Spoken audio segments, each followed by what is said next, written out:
The human respiratory system is responsible for taking in oxygen and eliminating carbon dioxide. This process is essential for energy production through aerobic respiration. The system consists of two major parts. A conducting zone includes the nasal cavity, pharynx, larynx, trachea, bronchi, and bronchioles. It transports and filters air. The respiratory zone includes alveoli, where gas exchange occurs. The conducting zone ensures that the air we breathe is clean, warm, and moist before it reaches the lungs. Nasal cavity traps dust and microbes with mucus and tiny hair-like structures called cilia. Pharynx, a common passage for food and air, connecting the nasal cavity to the larynx, Larynx, voice box, contains vocal cords and a flap called the epiglottis, which prevents food from entering the windpipe. Trachea, windpipe, a tube supported by C-shaped cartilage rings to keep it open for airflow.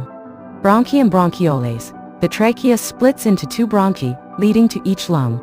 These bronchi further divide into bronchioles, distributing air to all parts of the lungs. Now, let's focus on the most important part of the respiratory system, the alveoli. These are tiny air sacs located at the end of bronchioles. Alveoli are surrounded by capillaries, where oxygen moves into the blood and carbon dioxide moves out. Their walls are 1 cell thick, allowing easy diffusion. The inner surface is lined with a fluid called surfactant, which prevents them from collapsing. This is the site where oxygen enters the bloodstream and carbon dioxide is expelled. Breathing, or pulmonary ventilation, involves 2 steps.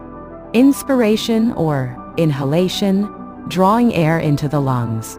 Expiration, or exhalation, releasing air from the lungs. This process is controlled by the diaphragm and intercostal muscles, which regulate lung volume and air pressure.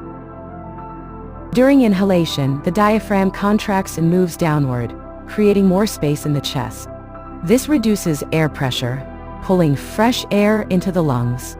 During exhalation, the diaphragm relaxes and moves upward, decreasing chest volume and pushing air out. Gas exchange occurs in the alveoli, where oxygen moves into the blood and carbon dioxide moves out. Oxygen binds to hemoglobin in red blood cells. Carbon dioxide, a waste product, diffuses into the alveoli and is expelled from the body when we breathe out. Oxygen transport occurs mainly through hemoglobin in red blood cells. About 98% of oxygen binds to hemoglobin, forming oxyhemoglobin, while 2% dissolves in plasma. Carbon dioxide is transported in 3 forms. 70% is carried as bicarbonate ions, with 20% binds to hemoglobin, forming carbaminohemoglobin. 10% dissolves in plasma. Breathing is controlled by the respiratory center in the medulla oblongata and pons. Chemoreceptors in the brain detect carbon dioxide levels and adjust breathing rate accordingly.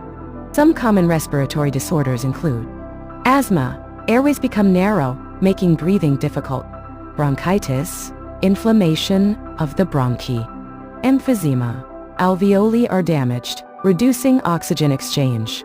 This concludes our session on the human respiratory system. Keep practicing and stay curious. For more NEET-related biology content, visit our website. You can also get a book for rapid revision of biology for the NEET exams.